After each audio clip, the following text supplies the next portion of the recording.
You see this? It's pathetic. It's flimsy. There's no style to it. You might think that you're actually happy, but let me tell you, you clicked on this video. That means we both know that deep down, you're not. Let me explain. Mr. Powell, a man like you needs some swagger. Swagger that will probably indebt you and your next generation, but who cares? Psst.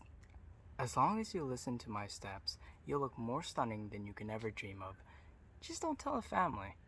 My friend, you came here for a watch, but after this, you'll look like you own the company that made it. May I introduce the Rolex Pro Master 39? You know what time it is. Roll intro.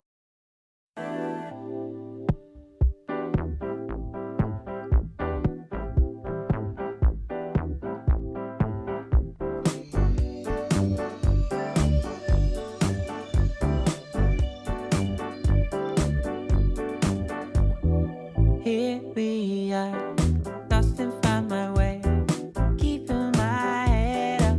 You know what they say, don't forget all we With a get. low price tag of $245,000 before taxes, or $274,400 after taxes, this master-crafted beauty can, no, will be in your wrist soon enough. So let's assume that you're an absolute baller with a gross income of $97,000. Let's deduct our provincial taxes because you wouldn't want to commit tax fraud, right? So on our first $41,725, we are taxed 5.06%, which works out to be $2,112.29. Our next $41,726 will be taxed 7.7%. So 7.7% of $41,726 would work out to be $3,212.86. Our next $12,361 will be taxed 10.5%. However, we only have $6,549 in our income, therefore we take 10.5% of $6,549, which would be $687.65. So, in total, we need to deduct over $10,449.51 in provincial taxes from our income. That works out to $79,550.49 remaining. But we aren't done with taxes yet.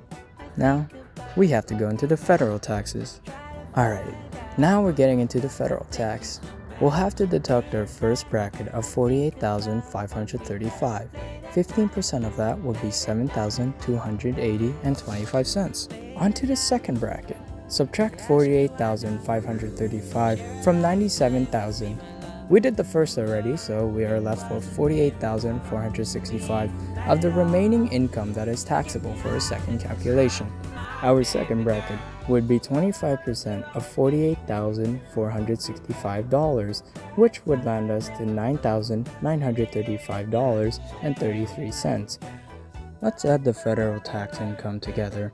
$7,280.25 plus $9,935.33 would equal to $17,215.58 of tax required to pay off. In total, both the provincial and federal tax would work out to be $27,665.09.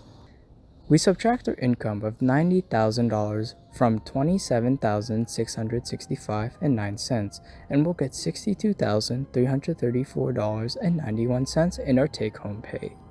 Once again, we take home $62,334.91. Let's assume you pay your mortgage off the year, so that's $25,000 gone.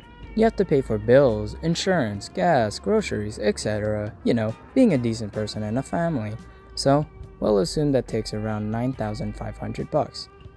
You'll also want to put money into a GIC account with $7,500 yearly.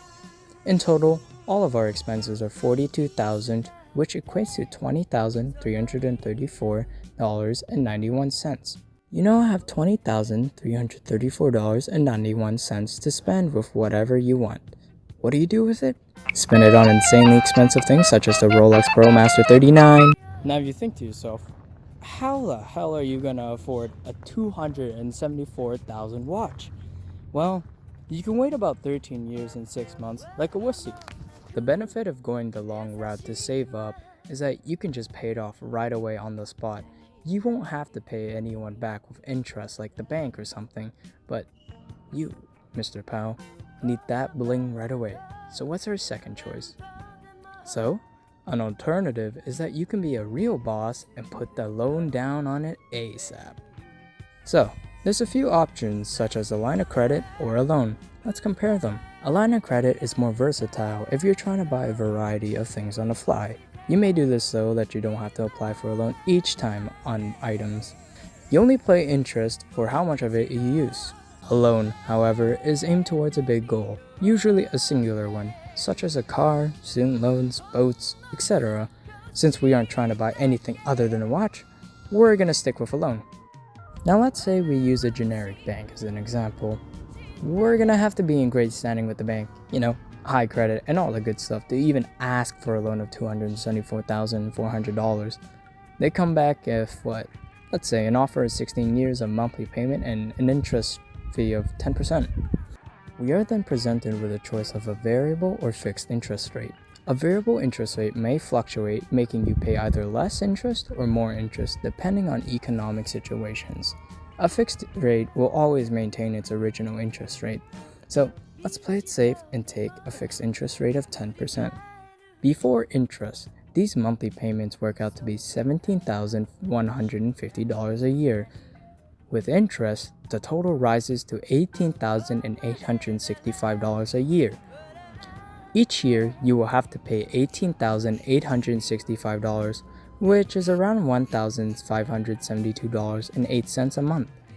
If our take-home pay and all of our expenses play out the same way, this is doable. Phew. Did you get all of that, Mr. Powell? Because look at this. This is doable. All you have to follow is whatever I said back there. Now I don't encourage it, but hey, you wanted to watch? Here you go. Anyways, let's get back to work. So, now that we're back, we know that we can afford this. So, why not go the extra mile and pay $100 more? Instead of paying a measly $1,572, let's pay $1,672. A regular payment would take 16 years to pay off, but with an additional 100, we would only need to pay for 15 years, effectively chopping an entire year away.